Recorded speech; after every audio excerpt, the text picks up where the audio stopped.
He's been having trouble with the employer, who is the Department of Environmental Protection.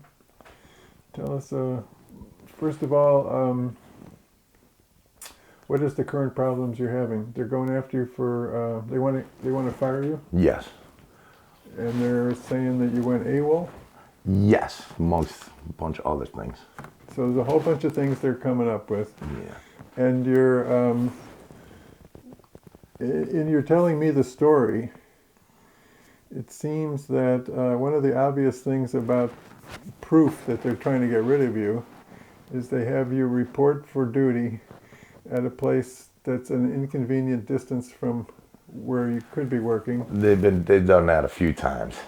And when you finally get to work, what do you do on the job now? I sit in the cubicle and just I'm waiting for the trial date on the 13th to be fired.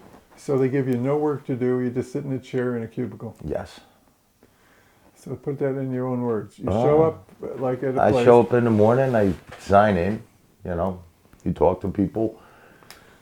I sit down in the cubicle and wait for the day to end. I'll play, there's no phone. I've requested a phone, I've requested a computer so I can relate with disciplinary counsel to hurry this along and get more information. They refused me that.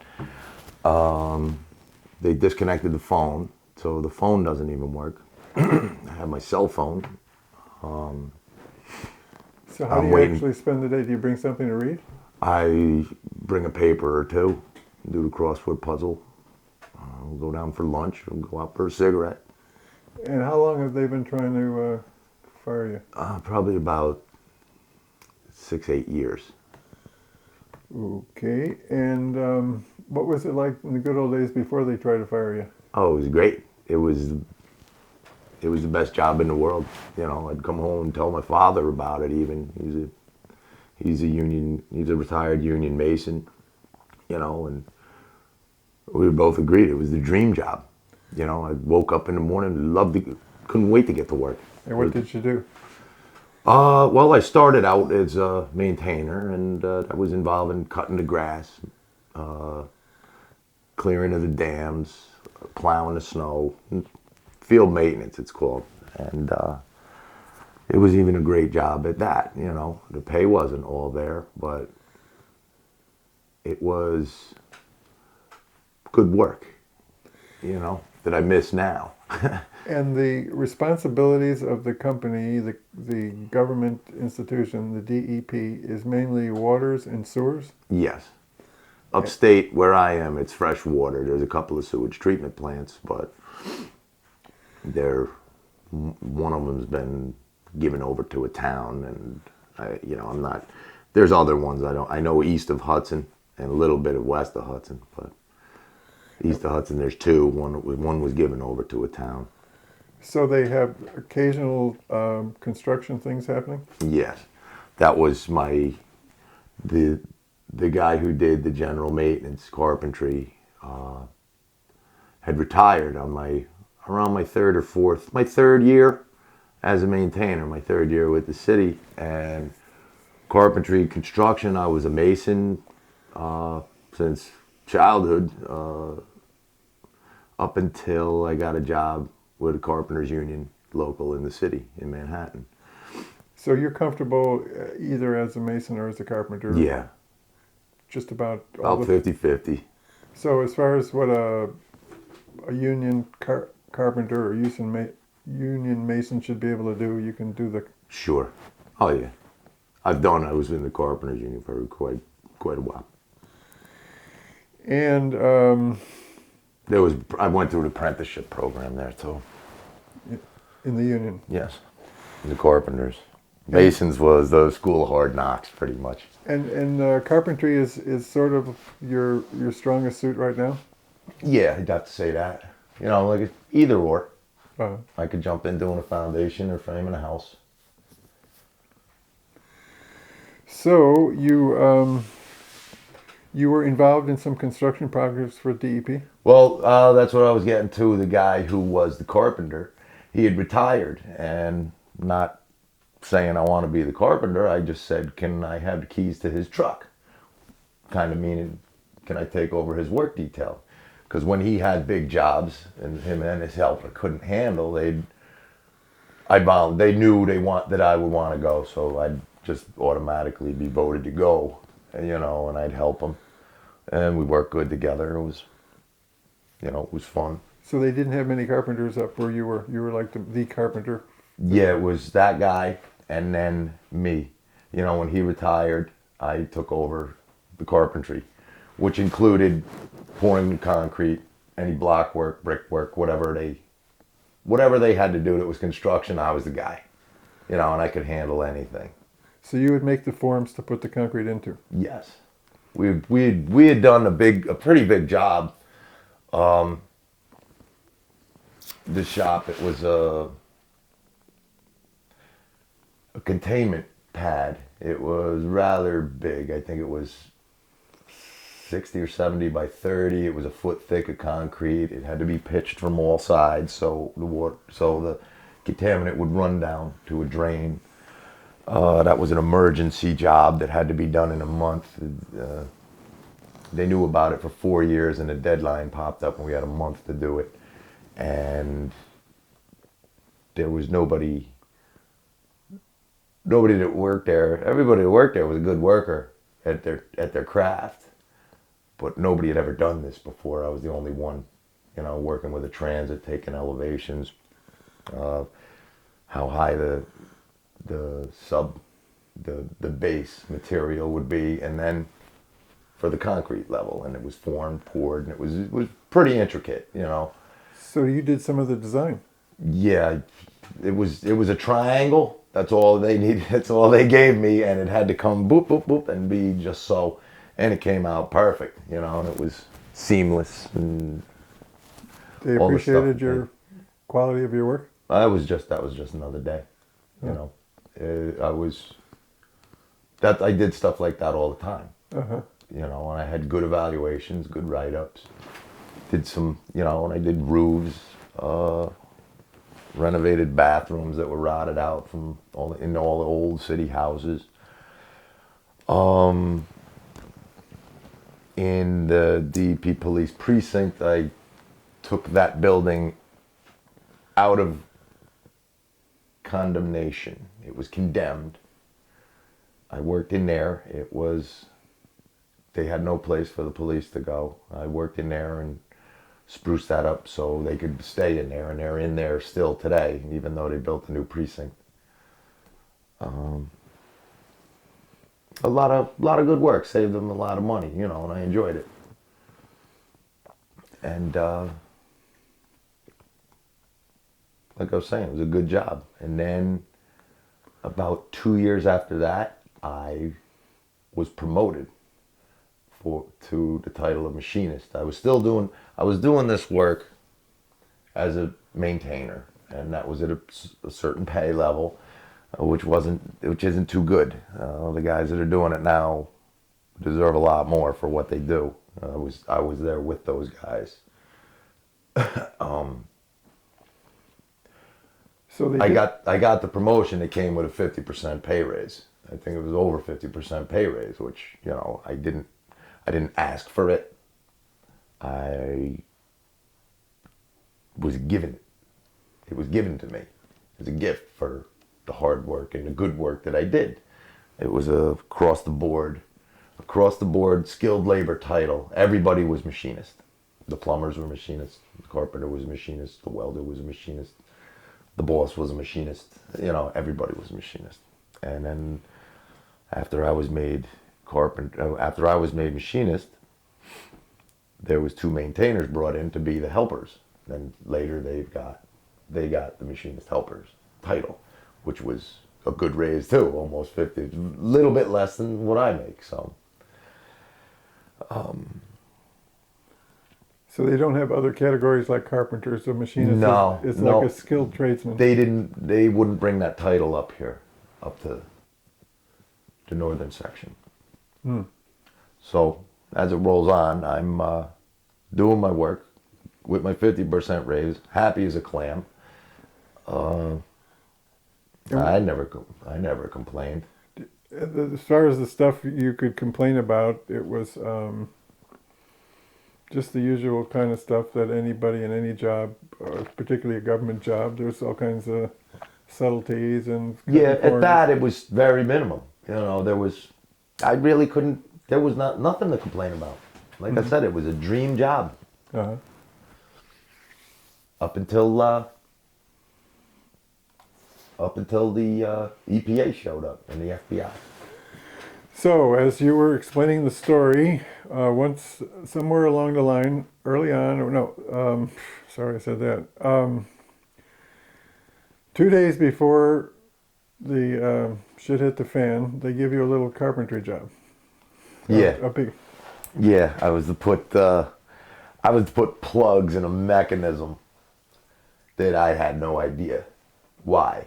It was showed a work order and So they said, Paul, we want you to put some plugs in some holes, yeah, and these were sluice gates. yes, And sluice gates are the opening and closing gates for the water flow between the. reservoir and the aqueduct, and that's a mechanism that had a mercury seal in it. Now the gates themselves are something like 10 feet, 20 feet, 40 feet. 40 feet.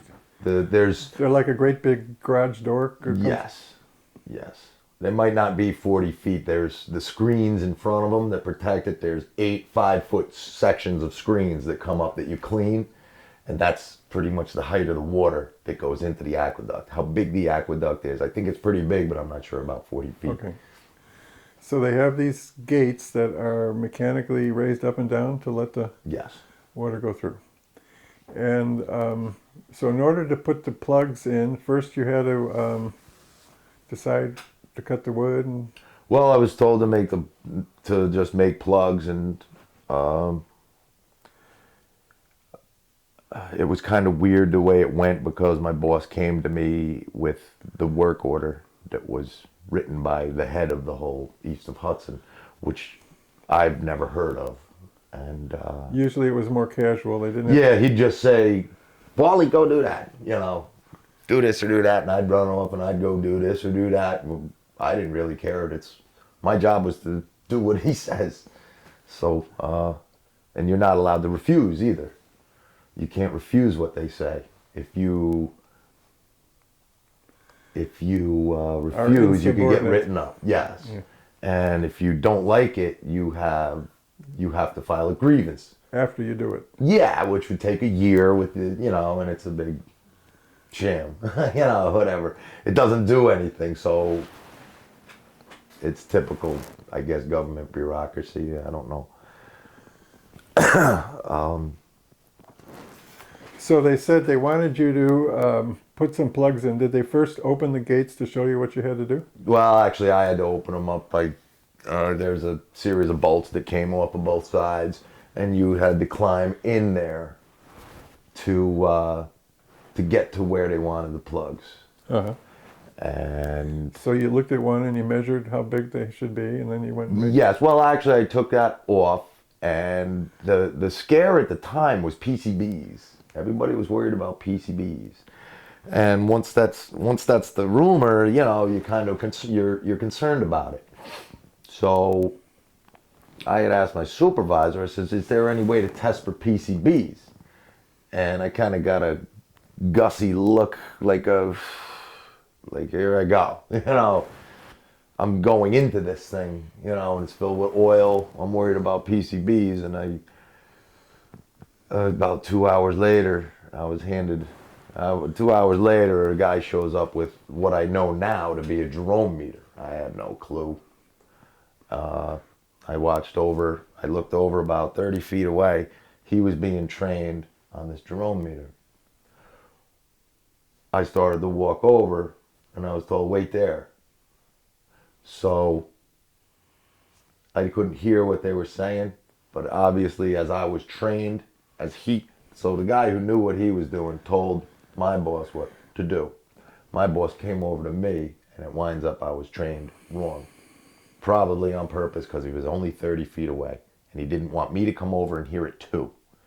And it was a pretty close-knit shop at that time. You know, everybody was pretty good friends. Things that happened later turned everything So this sour. was your but- first clue that they were using you as a sacrificial lamb. Yeah, yeah. Then I look back. When you look back, yeah, hindsight's 20/20. So he comes over and sticks the probe into a hole in the sluice gate and pushes the on-off button. There's 4 buttons on there, and I had no clue. And once again, I know I have to do what he tells me anyways. And I said, does this measure PCBs? He goes, no, this measures mercury. Oh, And I said, what do you mean mercury? Where's mercury? You know, at that time, nobody knew. Mercury was like, what are you talking about? Nobody had any clue about mercury. Well, I didn't anyways. You know, he obviously did. So I was told that this is how you work it. He pushes the on button, puts it in there. It says, it was about this quick. Hits the on button, goes like this. See? 0. That's how you work it. All right. So that now I'm thinking, what can I do anyway? So I went in, I measured, and I made plugs, and I had to do this in several shafts that had up to 6 sluice gates. 4 holes in each sluice gate. now these gates are more or less on the bottom, and there are holes in The it. gate it's actually what's above. I think it's a big motor that lifts on a worm drive, lifts and lowers the stop shutter. And where does the plugs go? They went in the floor level. And from what I understood, there was a mercury seal in the sluice gate as the shaft. I'm imagining the shaft held oil to lubricate it, and the mercury was. I actually cut that part out. I don't know. Okay. I couldn't even. You don't have to cut it out, but I mean that's the fact. We don't know what they'd use the mercury for, but it's part of the mechanism for the Right, there was mercury in there, or else the FBI and EPA wouldn't have showed up looking for mercury. You know. So you put in these plugs, and I learned earlier that you did a pretty good job putting in the plugs. Yeah, I learned later. I think it was someone from the U.S. Attorney's Office had contacted me and said that was some job that they had taken those plugs out. You know, it was just wood. I banged them in there and they swole up, and they weren't coming out. You know, so the matter of the good job, anybody could have really done it. You know, it's not a big deal. So 2 days later, after this pluggage, then suddenly the FBI shows up and the EPA? Yes. The FBI was kind of hanging outside. The EPA was inside asking questions. And they asked my supervisor, who put these plugs in here? And he says, we did. DEP did. And he said, no. Who is the person who put them in? We did. The shop did. He said, let me ask you this one more time. Who is the person that put these in? And they both look at, and he looks at me, and the agent looks at me, and I just, me? It's kind of like that. It was a little unnerving, you know, and so. So were they making out that was a crime to put them in? I don't know. They were interested in who did it.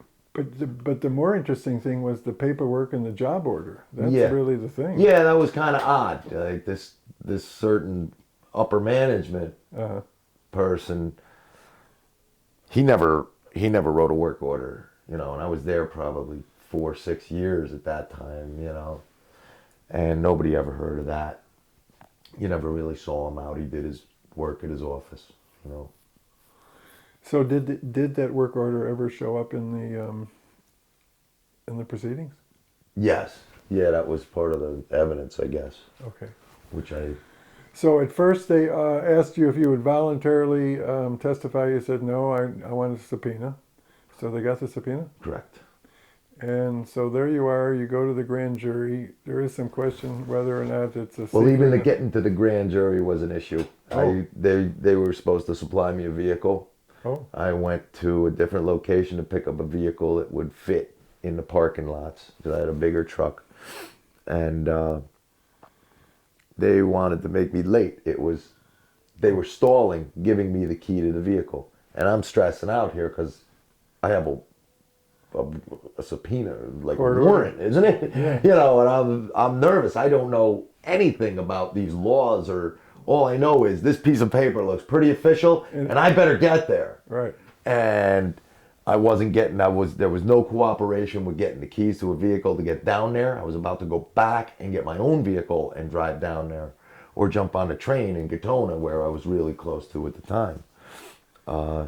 You know, it was just from that point on, it You went smelled a rat. downhill, man. Uh-huh.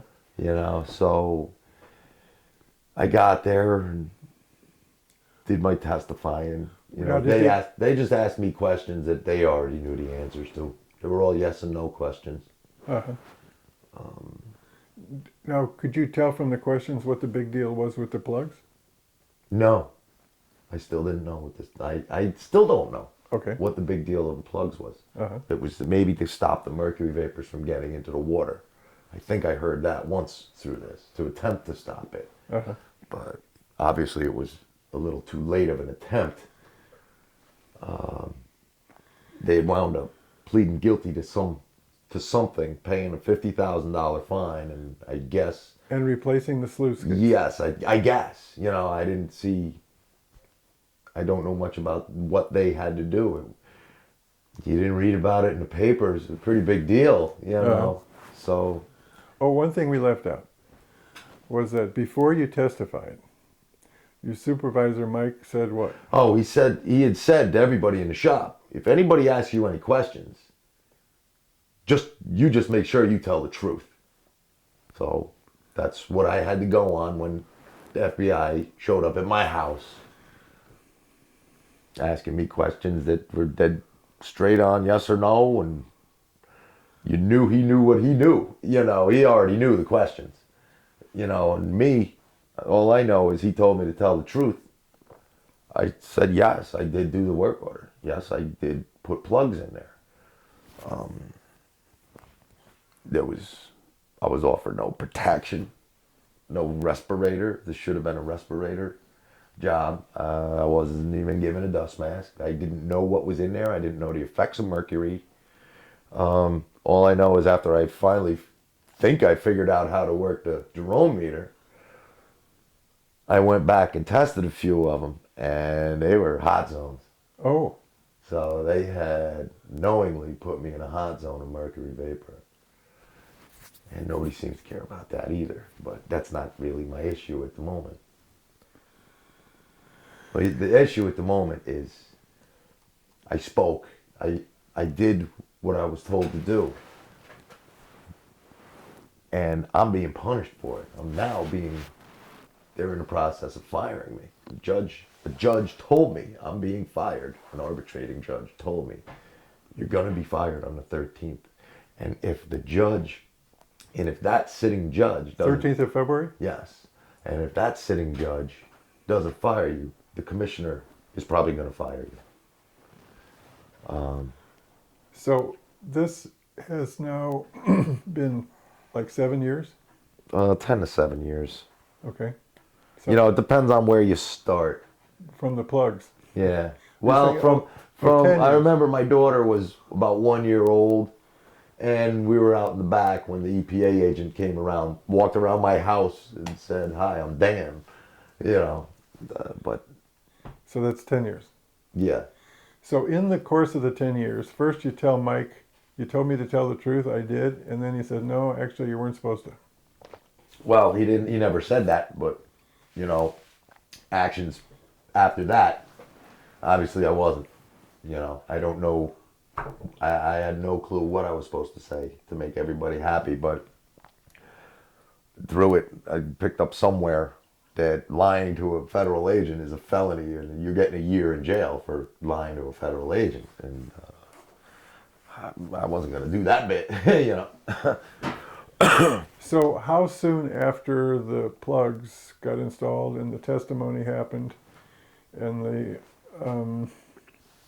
the plea of guilty and the 50,000, they came down on you by management spreading the word that you were... Well, it started out with right afterwards, the jokes weren't funny anymore. The work wasn't good enough. The work wasn't done fast enough. And this is pretty much coming from a guy who's admitted a self-taught carpenter with no professional construction experience. I don't believe. I never heard him talk that he had a job as a carpenter anywhere. So your supervisor's starting to give you crap. Yeah. Meanwhile, before that, I'm the best thing since sliced bread. You know, everything I did just went well. And this is the same guy who said tell the truth, or a different? Yes, same guy. Okay. So was he pissed off, you think, only by himself, or people above him were pissed off? Well, I think I don't know. You know, he had said to me once after I came back, I was called down to testify again. Excuse me. And I came to the shop, I said, I gotta go down, I gotta go back down. And then all he said was, I don't want to have to go back down there, Paulie. You know, pissed off. Really. When he says go down, he means... He didn't want to have to go down and testify again. But you had to go 3 different times? Yes, he had to go twice, I think. He went too? Sure. Yes. Now, when he went, he didn't tell as much truth as you think? I don't know. I wasn't there. I know he came back and said that...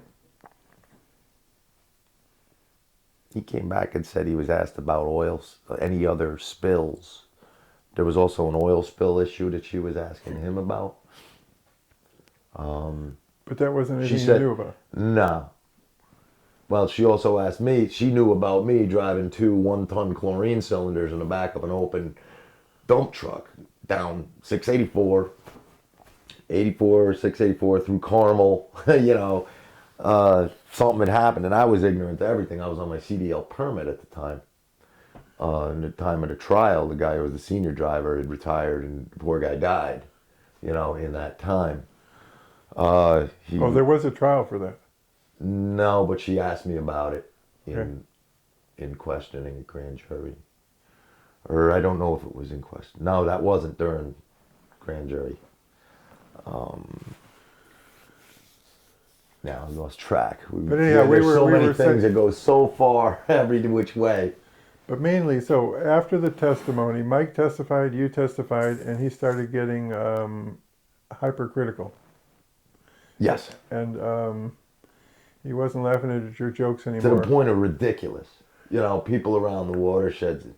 One of the guys who came in who was still a maintainer, he was a new guy. We went that day. Now, mind you, he gives me a new guy, just in the shop. He never had any carpentry experience. The guy did great. He was a good worker. We framed a pretty large shed, almost to the point of being a barn. Rafters, ceiling joists, everything was framed standing. We came back, and another worker had came by and said, "Wow, Paul, you really went to town on this." Okay, so I said it's mostly due to this new guy and how good he worked with him, you know. And the guy who commented good never really gave anybody a good comment. You know, he wasn't. So he said, "I'm impressed. You did a lot today, you know." We got back to the shop, and the boss comes out. The boss gets out of his truck with the face on, with the Gus, yeah. And what happened over there? I said, "What do you mean?" I said to the new guy, I said, "It's no matter what we did, it's not going to be enough. It won't be enough." "No," he says, "Paul, we really did. I think we did a good job." I says, "We really did. Don't let him take it out on you, because he's just taking it out on me." He gets out of the truck, sure enough, here's the Gus face. What happened over there? Oh, we framed a shed. We framed a barn today. No plywood? No shingles? Walks inside, stomping his feet. So in other words, you only did the framing in one day rather than the whole barn. Yeah, well, we didn't even get there till 10 o'clock in the morning. We framed the whole thing. We were back at the shop at 4. So it's just 2 guys, one carpenter and one guy who's never done it before. You know? It was a good day's work. Yeah, if anywhere. But that was the proof right there that he wasn't playing. Yeah, fair. it was. It's. There's nothing I could do to make him happy if that didn't. So, like everything, it was so ridiculous. You know, we don't have enough. You don't have enough tape to get the whole story. You know? Okay. And as I tell the story, it comes to me, and it brings up the next topic. So each I was going to say each day, but as the work went on, from then on, you were dealing with a boss that was just unpleasant. Yeah, to me. Did he have his moments when he could giggle, or he was really? Not with me. Uh-huh. Never. I mean, the jokes weren't funny anymore. Right. And it all comes from the testimony. Yeah. That's the turning point. So when was your first heavy duty sense that they were really out to get Oh, the big, well, excuse me. The job's not getting done, and it just, he didn't like anything I was doing was one thing, but that went on for about a year, maybe 2 after. And then one Christmas Eve day, he walks up with papers in his hand. Paulie, Merry Christmas. I'm writing you up. Oh no! First he transferred me out of the shop that we were at, down at Croton Lake with a couple other machinists. I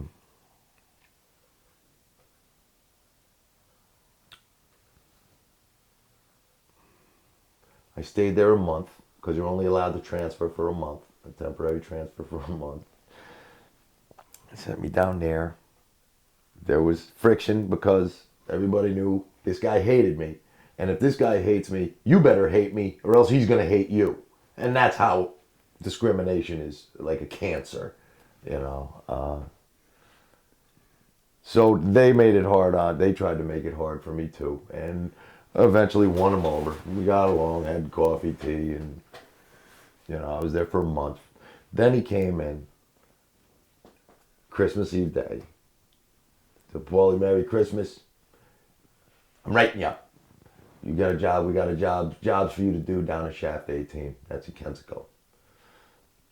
Which was a 50-mile commute, 50-mile commute, one way. And that was a kick in the teeth. That was a belittlement. That was a punishment. I was transferred. That was to make me look bad. Now, why did he call that writing you up? Was he making a memorandum was written. Something on a piece of paper that kind of looks like that, but not those words. This is from something else. But it was funny that it was on Christmas. I believe it was Christmas. Merry Christmas, Paulie. Christmas Eve? I'm writing you up. Yeah. The next day we were off. And transferred down there to his cousin. Oh. So his cousin was my supervisor. Who gave me such work details as... Polishing columns? No, that's different. That's about 2 years later, 3 years later. One work detail was breaking up 1 foot thick of concrete with a sledgehammer and a pry bar. Meanwhile, as I'm doing this, 50 feet that way, there's a backhoe parked. 50 feet that way is a jackhammer.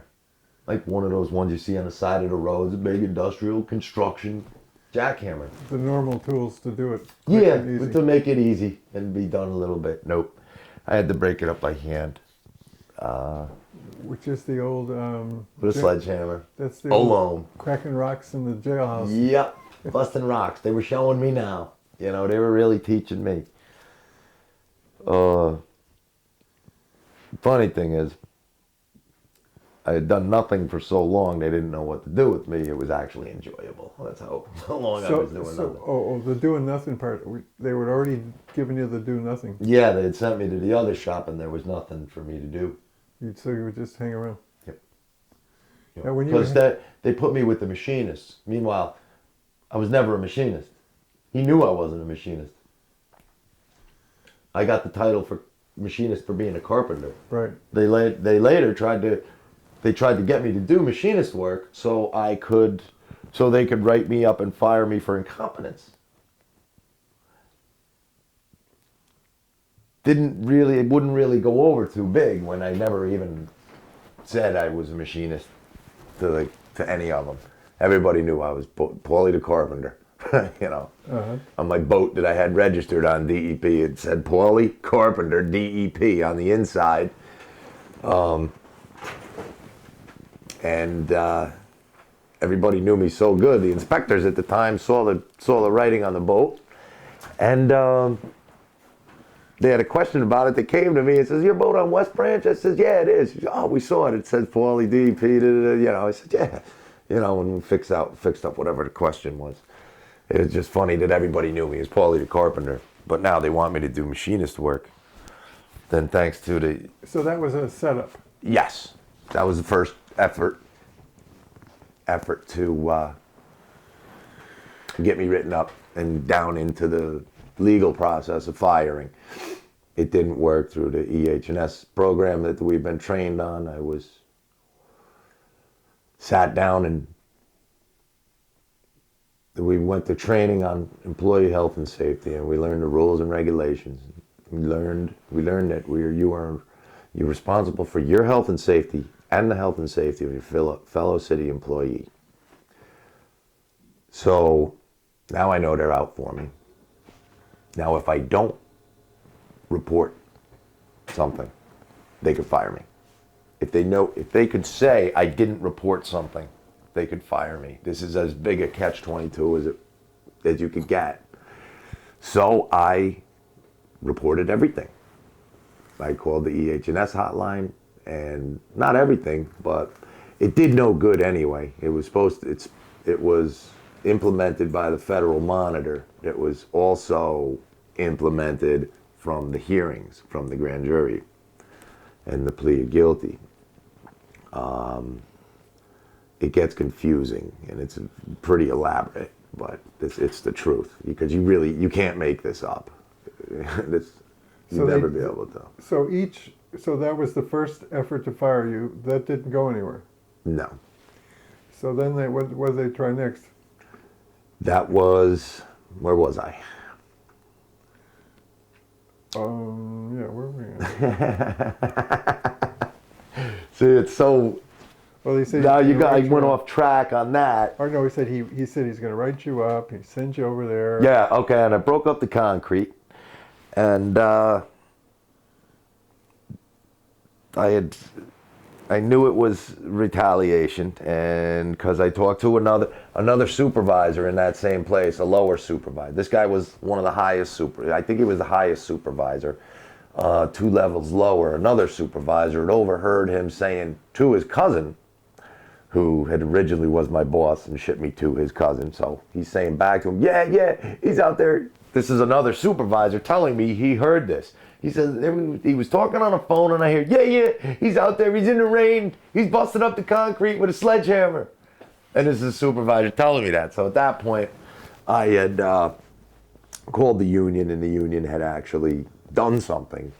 They had called up and said, because of the nepotism, I believe that was the word, that guy couldn't be my supervisor anymore. He was titled high enough to be a supervisor of a machinist. A regular supervisor couldn't. So they started manipulating the laws and put me in a regular, under an S2, supervisory 2 title, supervisor, Meanwhile, he couldn't be my supervisor either. Not qualified, not supposed to. I am supposed to be supervised by an M title or a supervisor of mechanical equipment, which I hadn't been for 7 years through this whole story. There's a lot of mismanagement, and it could have very simply been handled, but they chose not to. I think they didn't attempt firing me for so long because they knew it was going to come to this, what it is now. It's going to be as loud as I can make it, as embarrassing for them as I could make it. They've stolen something out of me that I hope I can get back after I'm fired.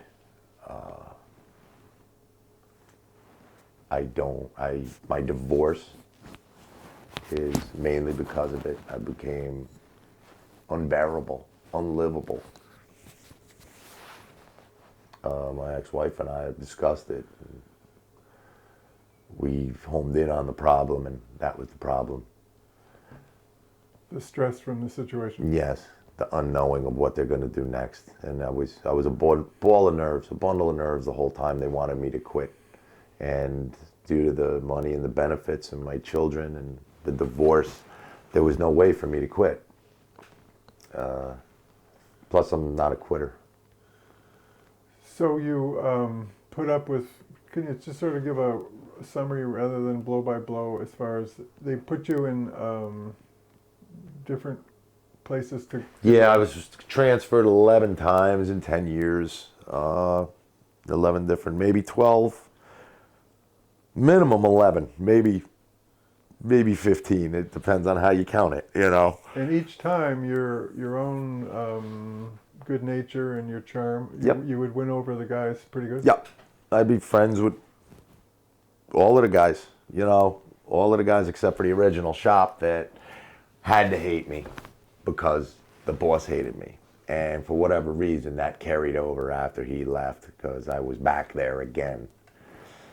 After 10 years, I was back there again. In that 10 years, there's a week's worth of a story to tell in that. So we'll cut to the chasing, back to the original shop.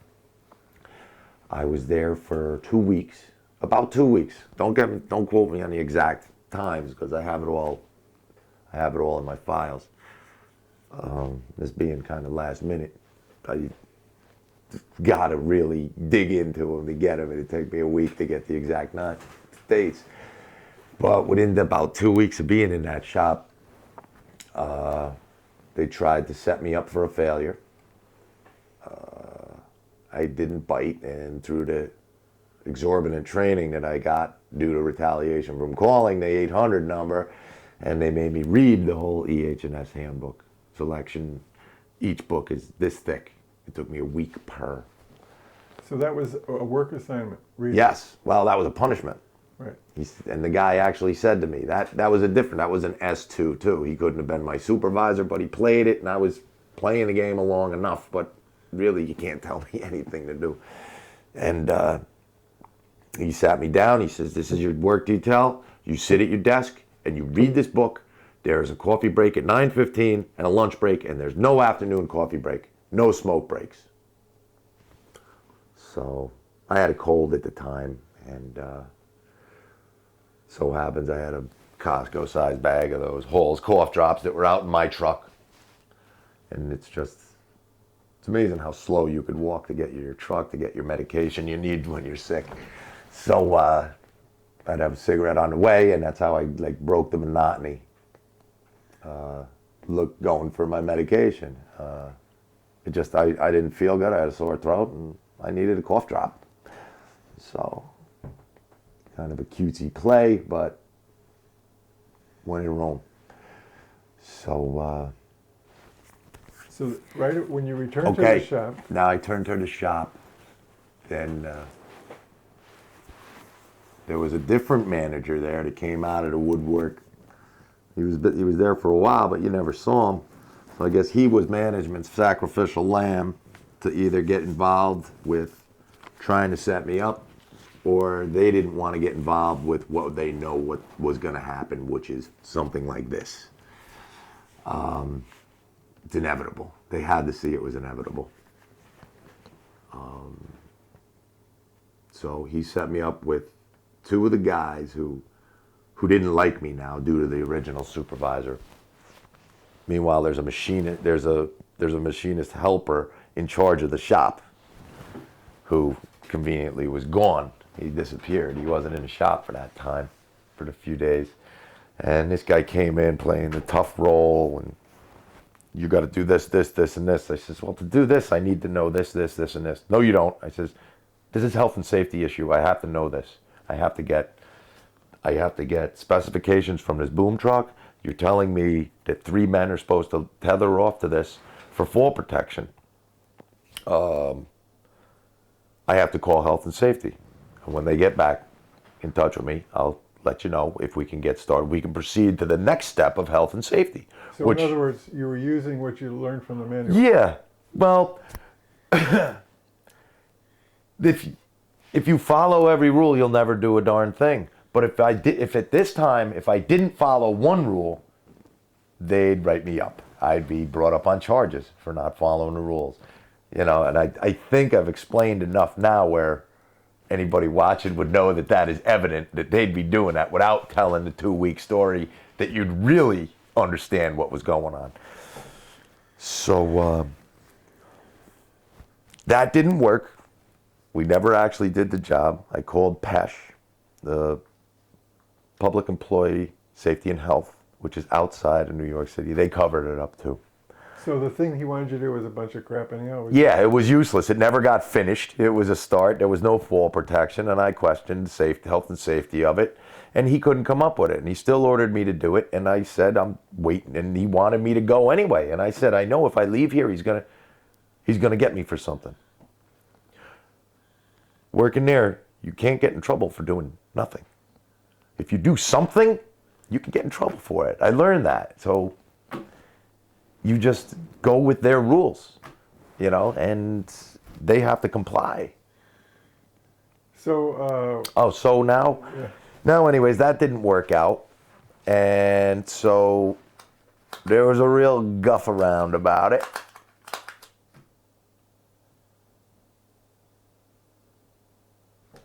Jeez, it just left my mind. Well, you did get... Oh, yeah, it was a real guff about it. Well, the fact that you won must have pissed him off extra then. Like you won. Yeah, well, it's kind of like, when kids stomp their feet because you don't give them their candy. Little tantrum. That's kind of what it is, So it winds up a couple days later, I'm given papers that were from 4 out of the 5 guys in that shop. The one guy couldn't sign it because I was the coach of his daughter's softball team with my ex-wife. I guess that would have been a little too. And actually the day before, 2 days before, the day before I got this paper was Bring Your Kids to Work Day. All the guys with young daughters, and everybody had daughters, had their kids there, and I had his 2 daughters there who were both softball players, one being on my team. They had their gloves, I had my gloves, my kids had their gloves, we're all there. I said, girls, I see you practice here. We had to wait till a certain time before we could leave. And we went out in the parking lot and we threw the ball around. We were practicing pepper, throwing the ball to each other, catch it in and out of the glove really quick. We practiced for about an hour. The kids were just inside anyways. It was boring as anything. And there was no problem there. There was no threat. He was fine. He didn't mention anything about me having his daughters out in the parking lot, out of his view. I'm a very good dad. Any child in need, I would help. I'm known for that. So Then it was bring your kids to work day. We did that. It was a fun day. Didn't hear anything. The next day, 2 upper managers come in and they give me papers that 4 of those guys had made a complaint about me, accusing me of erratic behavior, paranoid, substance abuse, and I am an avid hunter, and I have access to firearms. New radical behavior. It was a bunch of mishmash, and that was sent down to, I think it's an assistant deputy commissioner, who knew me, and she knew me, and she knew I wasn't like this. And I worked in her building quite a few times in my career there. She knew me well. She knew I wasn't like that. She could have opted to say, you know what, guys, let me talk to Paul first. He's not like this. I want to understand more. She didn't. She sent that to the disciplinary council. The disciplinary council wrote up papers and made an appointment for me to get a psychological evaluation. That's the kiss of death. You go to their doctor that they pay. He deems you unfit. You have 1 year to prove your competence. And I don't know. That's as far as I know what happens. And they do the same thing to you again, as far as I know. But I knew that was going to happen. This was another setup, another attempt. How long ago was this? That was Roughly. That was fairly recent. That was last summer, last May maybe. So you sat down with him like a couple hours, once or twice? No. My whole evaluation took place in 10 minutes. That's funny. Yeah, because I brought a lawyer. Oh. Yeah, it cost me $4,000 to get a lawyer to go through there. And if the lawyer wasn't there, it was just my word against the doctor's. And for the $150 or whatever they pay the doctor, I don't think it was worth. The lawyer told me it's not worth it for the doctor for me to cross-examine him about his evaluation, for him to lose his medical license, for him to look bad. Well, it was funny. There was a conversation between my lawyer and the doctor. I was asked to leave the room. There was screaming and yelling. I was kind of giggling out in the hallway.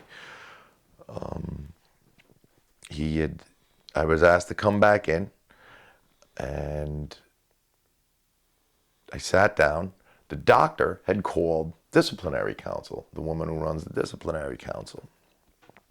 This is when the setup got big time, is down in Left Rack,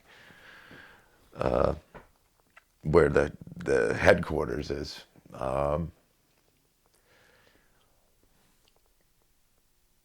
The lawyer talked to the woman in charge of the disciplinary, and they were elevated voices. The doctor's apologizing to me. And I what am I gonna do? I'm told to be here, I'm here. And it winds up, I hear my lawyer say, don't worry, I'll be like a fly on the wall. I'll be sitting in the back of the room like a fly on the wall.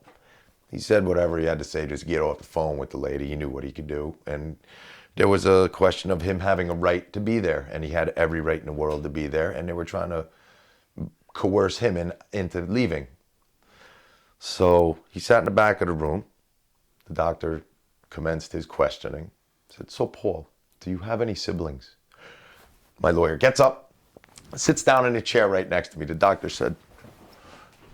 was sitting there like this with a pen in his hand.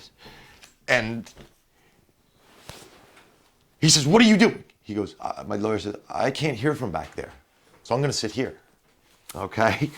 And the doctor, he had a pad and a pen in his hands, and he just Boom, he throws it on the table, the pen bounces up in the air. You said you were sitting in the back of the room like a fly on the wall, like a fly on the wall. And he says, I have every right to be here, and I'm sitting right here because I can't hear from back there. The doctor was about to pop. Now the doctor's in on it. You know what I mean? The doctor is, why does the doctor care that that my lawyer can't be there? You know, right there. They wanted to give any kind of doubt so they could just say the lawyer was at the back of the room. The room was only 12 feet across, but that's the extent. That's the straws that they're grasping at to discredit me, to get a reason to get rid of me in their favor. And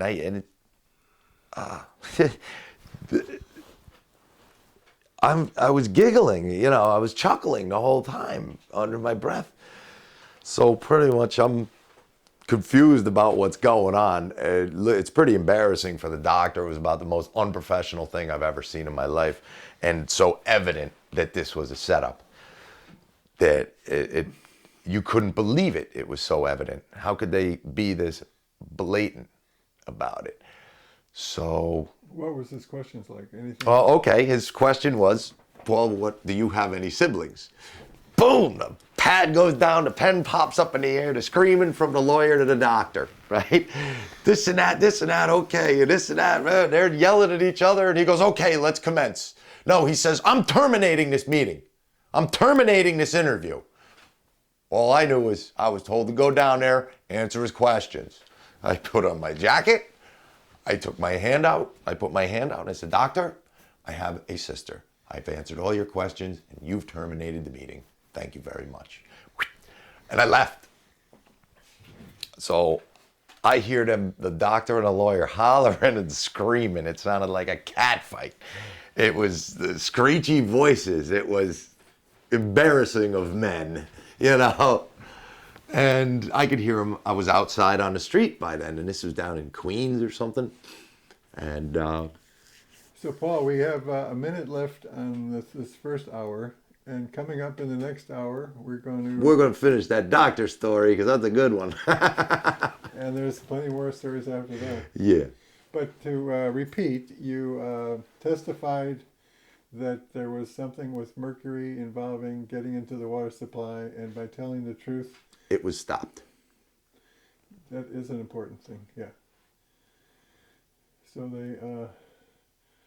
the mercury problem was 10 years ago, and maybe we don't have that problem going on. Maybe. If it was still coming in, nobody'd say anything now after they see what they did to me. But they're trying to throw you out for getting even for your testimony. I believe so.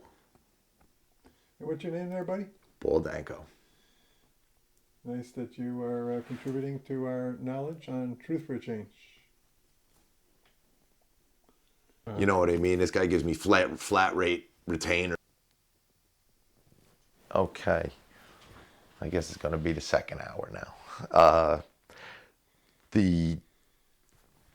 No, I just lost it again. Well, you were with the doctor deal and the lawyer thing. And that... So you're saying you want to know my sibling? It was my daughter. I have a sister. Yeah. So I left the building and I walked to the corner because I knew the lawyer was going to come back that way, and to get to the subway that we arrived on. And I'm out in the corner smoking a cigarette around the corner, and I hear stomp, stomp, stomp, stomp, stomp, stomp, stomp, running down the sidewalk. What are you doing? I says, he terminated the meeting. He terminated the whole thing. He goes, well, you got to get back in there. I says, why? I answered all his questions, and he terminated the meeting. So now I'm looking at the lawyer like, why do you want me to get back in there? It's over. He goes, they're going to just do it again. You know, so he says, okay. I went back in there, and he was asking me pretty ridiculous questions, how he came to a decision in the 10 minutes I was there. You know, he tried to bait me into opening up and talking about, he wanted me to start talking about how I have a title of machinist, but I do carpentry work. This is what they wanted me to do. Now, for me to discuss that with anybody'd think I'm crazy, but that's what it is. It's their insanity, not mine. And now they want they want their gift to me work against me at this point. Still, they gave up on that because it was too easy, you know. And I went back in. He was asking me questions. He asked questions.